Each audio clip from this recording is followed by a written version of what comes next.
ঢাকা ৯-এ বাদ পড়লেন তাসনিম জারা। দেশ জুড়ে আরো বেশ কজন হেভিওয়েট প্রার্থীর মনোনয়নপত্র অবৈধ ঘোষণা। খালেদা জিয়ার সমাধিতে আজও সমবেত বিএনপি নেতাকর্মী সহ সাধারণ মানুষ। শ্রদ্ধা নিবেদন, দোয়া মোনাজাত।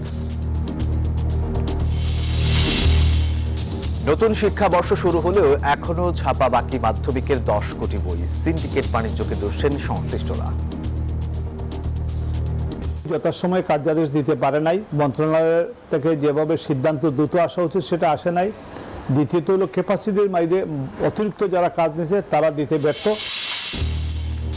বাণিজ্য মেলার পর্দা উঠল। উদ্বোধন করলেন বাণিজ্য উপদেষ্টা। ক্রেতা দর্শনার্থীদের জন্য থাকছে টিকিটিং ব্যবস্থা। যুক্তরাষ্ট্র ভেনেজুয়েলা উত্তেজনা চরমে। কারাকাসে বেশ কটি বিস্ফোরণের শব্দ। বিদ্যুৎহীন প্রধান সামরিক ঘাঁটি। এবং মুস্তাফিজকে কলকাতা থেকে বাদ দিতে বলল ভারতের ক্রিকেট বোর্ড। ঢাকা দিল্লি উত্তেজনার আগুনে ঘি।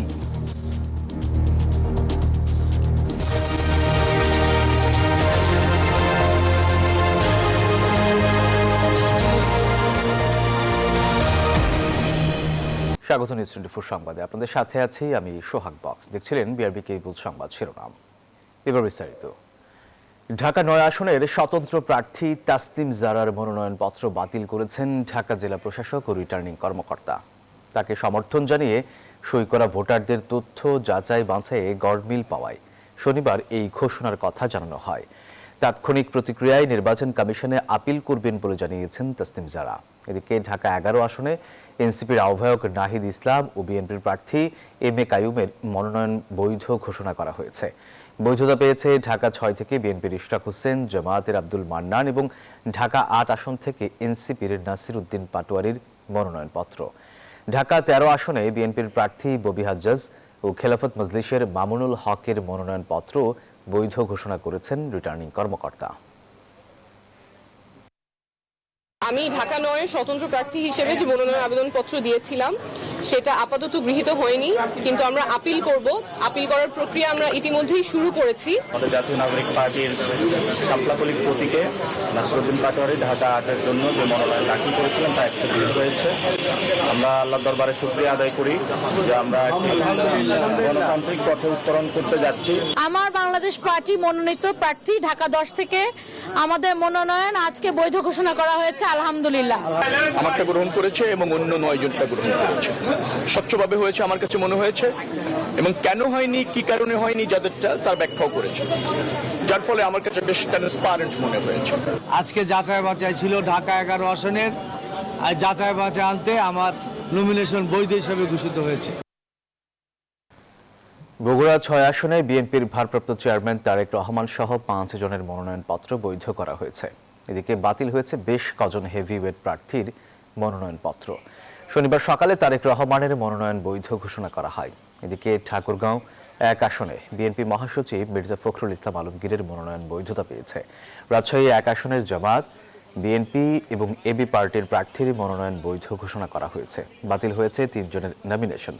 খুলনা 4 আসনে স্বতন্ত্র প্রার্থী আজমল হোসেনের মনোনয়নপত্র বাতিল হয়েছে। অন্যদিকে পঞ্চগড়ে একসাথে দেশ গড়ার অঙ্গীকার করেন বিএনপির প্রার্থী ব্যারিস্টার মোহাম্মদ নওশাদ জমির ও এনসিপির প্রার্থী সার্জিস আলম।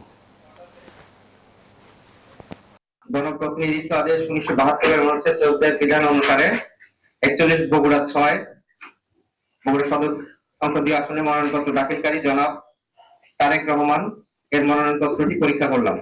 পরীক্ষান্তে মনোনয়নপত্রটি গ্রহণ করলাম। মাননীয় জেলা প্রশাসক রিটার্নিং অফিসার হিসেবে দায়িত্ব পালন করছেন এবং তিনি মনোনয়নপত্রটি বৈধ হিসেবে গ্রহণ করেছেন। আমরা খুশি, অত্যন্ত খুশি, বগুড়াবাসী খুশি। দর্শক, মনোনয়নপত্র যাচাই বাছাই নিয়ে আরো জানাতে এই মুহূর্তে যুক্ত হচ্ছেন আমাদের সহকর্মীরা। শুরুতেই যাচ্ছি রাজধানীর আগারগাঁওয়ে নির্বাচন কমিশনে। সেখানে আছেন সহকর্মী অন্তরা বিশ্বাস। অন্তরা, আজ কারা নির্বাচনের মাঠে সবুজ সংকেত পেলেন আর কাদের মনোনয়নপত্র বাতিল হলো, সব মিলিয়ে জানাবেন।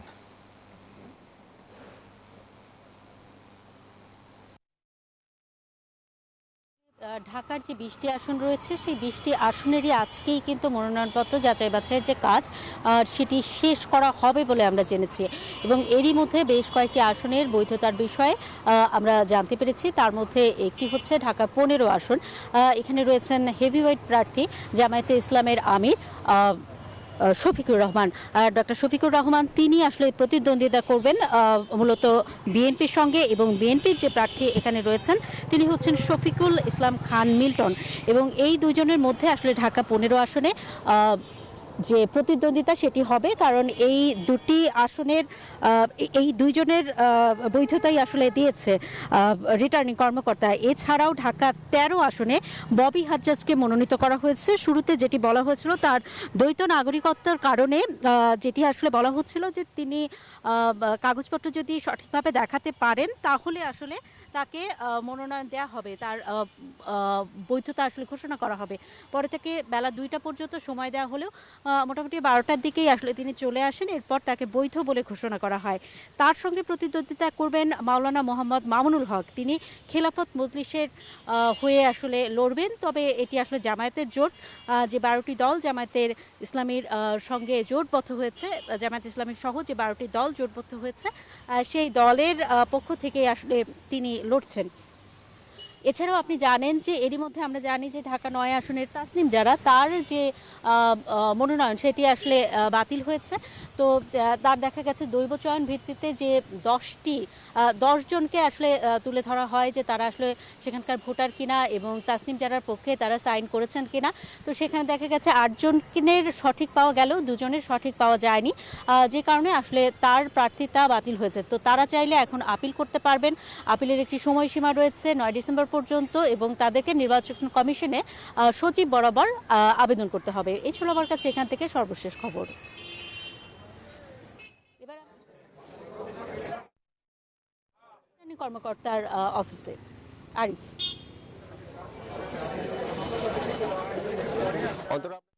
আমি এই মুহূর্তে ঢাকা বিভাগীয় কমিশনারের যে কার্যালয় রয়েছে সেখানে রয়েছে। আর ত্রয়োদশ জাতীয় সংসদ নির্বাচনে এখান থেকে হচ্ছে 12টি আসনের মনোনয়ন বাছাই প্রক্রিয়া চলছে। এখন পর্যন্ত হচ্ছে বেশ কয়েকটি আসনের মনোনয়ন বাছাইয়ের যে ফলাফল সেটি আমরা জানতে পেরেছি।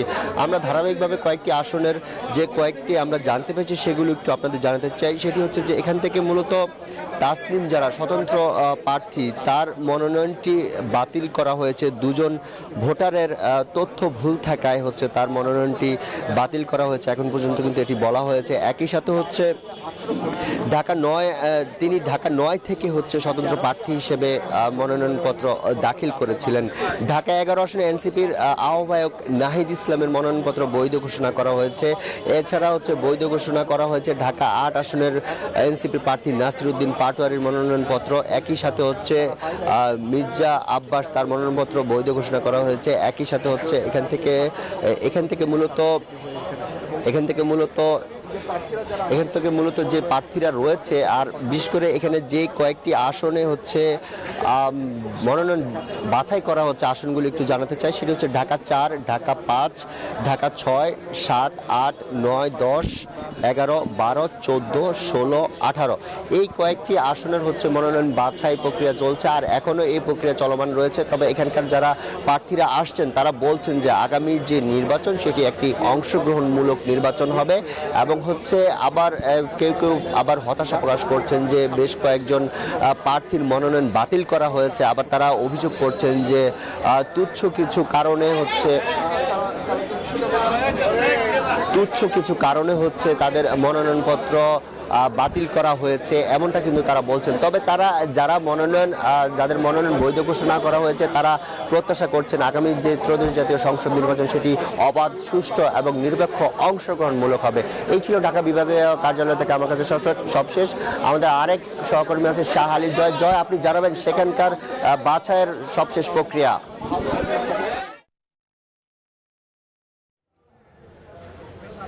আমি বগুড়া বাবুরে। আচ্ছা, ঠিক আছে।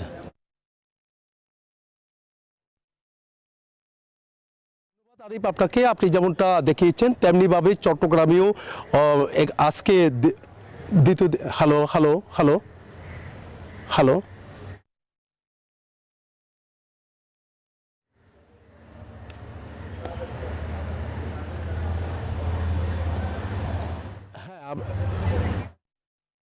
একটু দেখানোর চেষ্টা করেছি চট্টগ্রামে যে এখানে মনোনয়ন যাচাই বাছাই হয়েছে সে যত যাচাই বাছাইয়ের কাজ কিন্তু শেষ হয়েছে একটু আগে কিন্তু আমরা দেখতে পাচ্ছি। তো এখানে রিটার্নিং কর্মকর্তার 2 কার্যালয়ে কিন্তু আমরা চট্টগ্রামের একটু দেখানোর চেষ্টা করছি। এখানে চট্টগ্রাম 5 আসন বলতে যে হাটহাজারী আসনে মীর হেলালের মনোনয়ন বৈধতা ঘোষণা করা হয়েছে, তবে ব্যারিস্টার আনিসের মনোনয়ন কিন্তু আমরা দেখেছি এখানে বাতিল ঘোষণা করা হয়েছে। একই সাথে অন্যান্য যে ব্যারিস্টার শাকিলা তার মনোনয়ন কিন্তু বাতিল ঘোষণা করা হয়েছে। তো সব মিলে বলা যায় চট্টগ্রামে আজকে এখানে চট্টগ্রাম 4, 5 আর এদিকে জেলা প্রশাসকের কার্যালয়ে আমরা দেখেছি চট্টগ্রাম 6, 7 এবং 12 এর মধ্যে কিন্তু 10 থেকে 12 জনের মনোনয়ন অবৈধ ঘোষণা করা হয়েছে এবং কি বাতিল করা হয়েছে। তবে তাদের আপিল করার একটা সুযোগ আছে বলে আমাদেরকে জানিয়েছেন।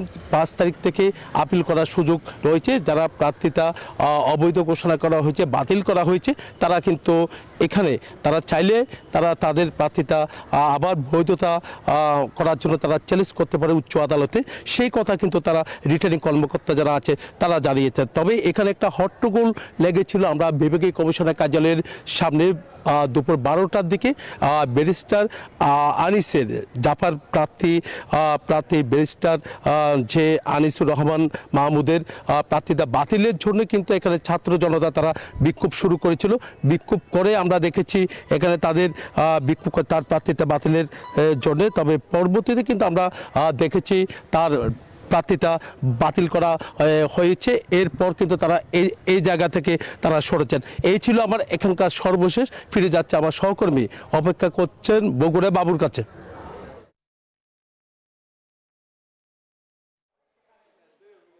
জয়, আপনাকে ধন্যবাদ। বগুড়ায় আজকে 2টি আসনের মনোনয়নপত্র যাচাই বাছাই হয়েছে এবং সকালে বগুড়া সদর আসনে বিএনপির প্রার্থী তারেক রহমানের মনোনয়নপত্র বৈধ ঘোষণা করেছে জেলা রিটার্নিং কর্মকর্তা। এর পাশাপাশি বগুড়ার 7 আসনে বিএনপির চেয়ারপারসন বেগম খালেদা জিয়া মৃত্যুজনিত কারণে তার মনোনয়নপত্র সংক্রান্ত কার্যক্রম সমাপ্ত ঘোষণা করে সেখানে বিএনপির বিকল্প প্রার্থী মোর্শেদ মিল্টনকে তারা বৈধ ঘোষণা করেছে। এছাড়া সদর আসনে জামাতের প্রার্থী আবিদুর রহমান সোহেল, গাবতলী আসনে জামাতের প্রার্থী গোলাম রব্বানী সহ 5 জন প্রার্থীর মনোনয়নপত্র বৈধ ঘোষণা করেছেন এবং 4 জন প্রার্থী, বাসদ প্রার্থী, মুসলিম লীগ প্রার্থী এবং ইসলামী আন্দোলন প্রার্থীর মনোনয়নপত্র এবং একজন স্বতন্ত্র প্রার্থীর মনোনয়নপত্র বাতিল বলে ঘোষণা করেছেন। এর আগে গতকাল বগুড়া 2 আসনে নাগরিক ঐক্যের প্রার্থী মাহমুদুর রহমান মান্না এবং জাতীয় পার্টির প্রেসিডিয়াম সদস্য শরীফুল ইসলাম জিনার মনোনয়নপত্র বাতিল হয়েছে। সব মিলিয়ে আজ দুপুর পর্যন্ত 5টি আসনের মনোনয়নপত্র যাচাই বাছাই হয়েছে। এখানে 11 জন প্রার্থীর মনোনয়নপত্র বাতিল হয়েছে ইতিমধ্যেই এবং কিছুক্ষণ পর বগুড়া 4 এবং বগুড়া 5 আসনের মনোনয়নপত্র যাচাই বাছাই করবেন জেলা রিটার্নিং কর্মকর্তা ও জেলা প্রশাসক মোহাম্মদ তৌফিকুর রহমান। আমরা দেখতে পেয়েছি ইতিমধ্যেই বগুড়ায় এই মনোনয়নপত্র যাচাই বাছাইয়ের জন্য জামাতের প্রার্থী, বিএনপির প্রার্থী, জাতীয় পার্টির প্রার্থীরা তারা কিন্তু জেলা রিটার্নিং কর্মকর্তার কার্যালয়ে এসেছেন। কিছুক্ষণের মধ্যেই সেই মনোনয়নপত্র যাচাই বাছাই হবে এবং বিএনপির প্রার্থী তারেক রহমানের মনোনয়নপত্র বৈধ হয়। নেতাকর্মীরা কিন্তু উচ্ছ্বাস প্রকাশ করেছে। এছাড়া জামাত সহ অন্যান্য দলের প্রার্থীদেরও মনোনয়নপত্র যাচাই বাছাই করে বৈধ ঘোষণা করেছেন। সব মিলে আজকে 10 জন প্রার্থীর মধ্যে 9 জন প্রার্থীর মনোনয়নপত্র যাচাই করেছেন। এর মধ্যে 5 জনের বৈধ এবং 4 জনেরটা বাতিল হয়েছে। এই ছিল বগুড়া থেকে সর্বশেষ। একই খবর জানতে যাব বরিশালের সহকর্মী সাইফুর রহমান মেরনের কাছে। স্ট্যান্ড বাই তো আছি। মনোনয়নপত্র যাচাই বাছাই শুরু হয়েছিল গতকালকে, আজকেও কিন্তু দ্বিতীয় দিনে বরিশালের 6টি সংসদীয় আসনের মনোনয়নপত্র যাচাই বাছাইয়ের কাজ আজকে শেষ হয়েছে দ্বিতীয় দিনে। এবং আমরা একটু জানিয়ে রাখি আজকে দ্বিতীয় দিনে 25টি মনোনয়নপত্র যাচাই বাছাই করেছে। তার মধ্যে 4টি মনোনয়নপত্র বাতিল করা হয়েছে এবং 8টি মনোনয়নপত্র স্থগিত করেছে রিটার্নিং কর্মকর্তা। যদি আমরা একটু জানিয়ে রাখি যে বরিশালের এই পর্যন্ত অর্থাৎ 6টি মনোনয়নপত্র কিন্তু বাতিল করা হয়েছে এবং 10 জনের মনোনয়নপত্র স্থগিত করেছে রিটার্নিং কর্মকর্তা। বরিশালের 6টি সংসদীয় আসনের মধ্যে আজকে 1, 2, 3 এই 3টি সংসদীয় আসনের 25টি মনোনয়নপত্র যাচাই বাছাই করা হয়েছে। ত্রয়োদশ জাতীয় সংসদ নির্বাচন উপলক্ষে আজকের যে মনোনয়নপত্র যাচাই হয়েছে তার মধ্যে বাবুগঞ্জ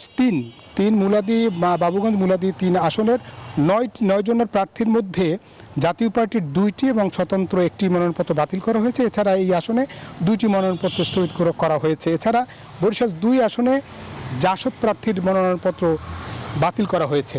যদি সব মিলিয়ে বরিশালের যে 6টি সংসদীয় আসন, সেখানে আমরা দেখেছি যে নানান অসঙ্গতির কারণে 10টি মনোনয়নপত্র কিন্তু স্থগিত রাখা হয়েছে। এগুলো নিয়ে হয়তো পরবর্তীতে সিদ্ধান্ত জানানো হবে এবং 6 জন প্রার্থীর মনোনয়নপত্র কিন্তু বাতিল করা হয়েছে। যদিও এরপরে রিটার্নিং কর্মকর্তার কার্যালয়ে জমা হলেও এর পরবর্তীতে তারা আপিল করার সুযোগ পাবেন, তারপরে জানা যাবে চূড়ান্ত কারা প্রার্থী হয়েছেন। 48টি বৈধ 48টি মনোনয়নপত্রই মূলত যাচাই বাছাই হয়েছিল। এই ছিল বরিশাল থেকে মনোনয়নপত্র যাচাই বাছাইয়ের শেষ দিনে, বরিশালের শেষ দিনে সবশেষ তথ্য। ফিরছি স্টুডিওতে। জি, ধন্যবাদ আপনাকে। দলীয় চেয়ারপারসন বেগম খালেদা জিয়ার মৃত্যুতে চলছে বিএনপির 7 দিনের শোক। শনিবার সকাল থেকে ঘন কুয়াশা আর শীত উপেক্ষা করে শেরে বাংলা নগরের জিয়া উদ্যানে বেগম জিয়ার সমাধিতে শ্রদ্ধা জানাতে আসছেন বিভিন্ন শ্রেণী পেশার মানুষ। শ্রদ্ধা জানাতে আসেন বিএনপির সিনিয়র যুগ্ম মহাসচিব রুহুল কবির রিজভী। বলেন, জিয়াউর রহমান ও বেগম খালেদা জিয়ার দেখানো পথে দেশকে এগিয়ে নিয়ে যাবেন তারেক রহমান।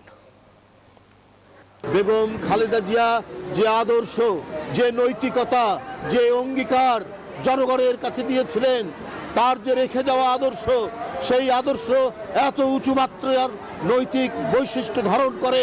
আমরা সেই পথ ধরে, তার দেখানো পথ ধরেই আমরা এগিয়ে যাব। দর্শক, এই মুহূর্তে জিয়া উদ্যানে আছেন আমাদের সহকর্মী মোহাম্মদ রাজু, সরাসরি যুক্ত হচ্ছে তার সাথে। রাজু, খালেদা জিয়ার সমাধিস্থলে যারা আসছেন, কি বলছেন তারা?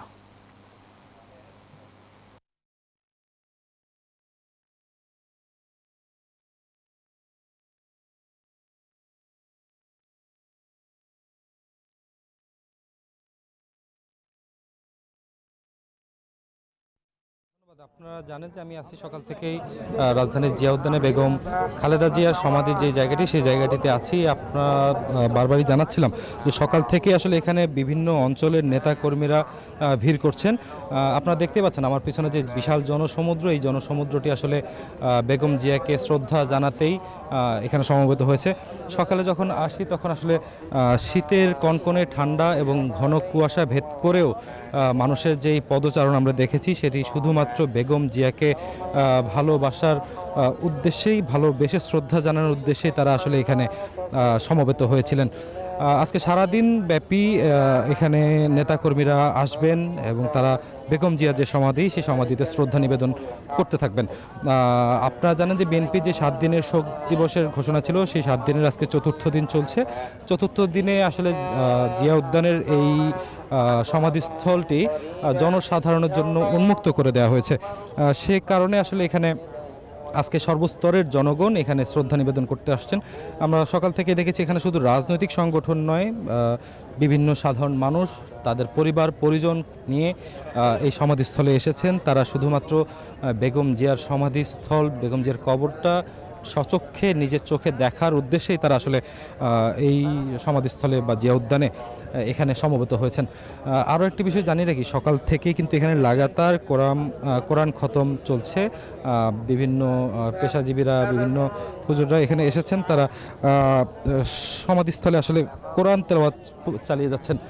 যার কারণে এখানে বলতেই পারি যে এখানে আসলে একটি অন্য ধরনের, অন্য রকম আবহাওয়া তৈরি হয়েছে।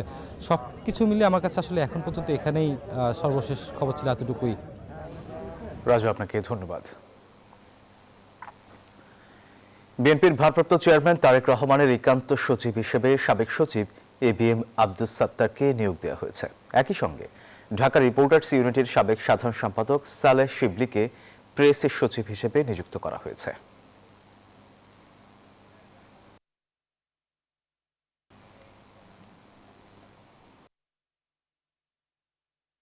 জেডি সারেব নির্বাচনের পথে।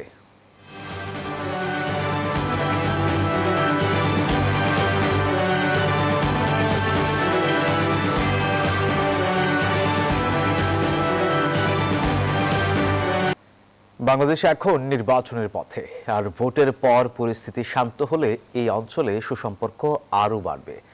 ঢাকা সফর শেষে ভারতে ফিরে এমন আশাবাদ প্রকাশ করলেন দেশটির পররাষ্ট্রমন্ত্রী এস জয়শঙ্কর। চেন্নাইয়ে এক অনুষ্ঠানে তিনি বলেন, ভারতের উন্নতিতে প্রতিবেশীদেরও লাভ হয়। সাবেক প্রধানমন্ত্রী এবং বিএনপি চেয়ারপারসন বেগম খালেদা জিয়ার জানাজায় অংশ নিয়ে এই বার্তাই দিয়ে গেছেন।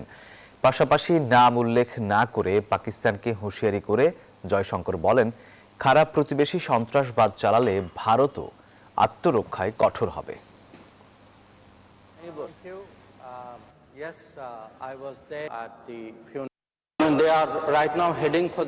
এই মুহূর্তে নির্বাচনের দিকে এগিয়ে চলেছে বাংলাদেশ। তাদের শুভেচ্ছা জানিয়েছি আমরা। আশা করি নির্বাচনের পর পরিস্থিতি থিতু হলে এই অঞ্চলে সুপ্রতিবেশী সুলভ চেতনা বৃদ্ধি পাবে। কিন্তু আপনার খারাপ প্রতিবেশীও থাকতে পারে, দুর্ভাগ্যবশত আমাদের আছে। আপনারা জানেন, কেউ আমাদের বলতে পারে না আমাদের কি করা উচিত বা উচিত নয়। নিজেদের রক্ষা করার জন্য যা কিছু করা দরকার আমরা তাই করব। মধ্যমন্ত্রী ব্যাংক পিএলসি অর্থ বাণিজ্য সংবাদ।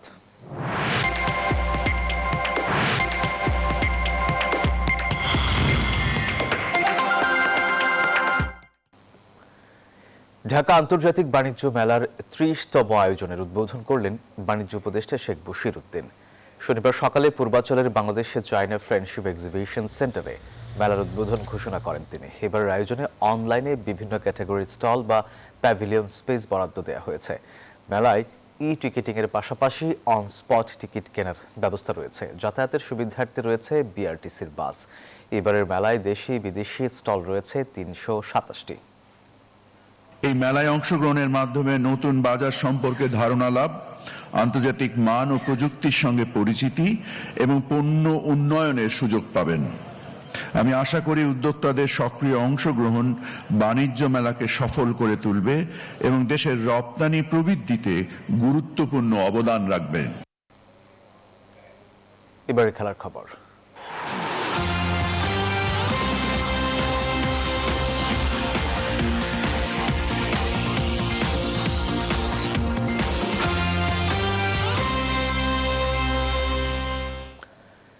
ঢাকা দিল্লি উত্তেজনা এবার ক্রীড়াঙ্গনে। মুস্তাফিজুর রহমানকে দল থেকে বাদ দিতে কলকাতা নাইট রাইডার্সকে নির্দেশ দিয়েছে ভারতের ক্রিকেট বোর্ড। ভারতের বার্তা সংস্থা ANI-কে এই তথ্য জানিয়েছেন বিসিসিআই এর সচিব দেবজিৎ সাইকিয়া। তিনি জানান, বাংলাদেশের সাম্প্রতিক টানাপোড়েনের কারণে এই নির্দেশ দেওয়া হয়েছে। ফলে IPL ফ্র্যাঞ্চাইজি কলকাতা মুস্তাফিজকে আর দলে রাখতে পারছে না। KKR যদি বিকল্প খেলোয়াড় নিতে চায়, সেক্ষেত্রেও প্রয়োজনীয় অনুমতি দেবে বিসিসিআই।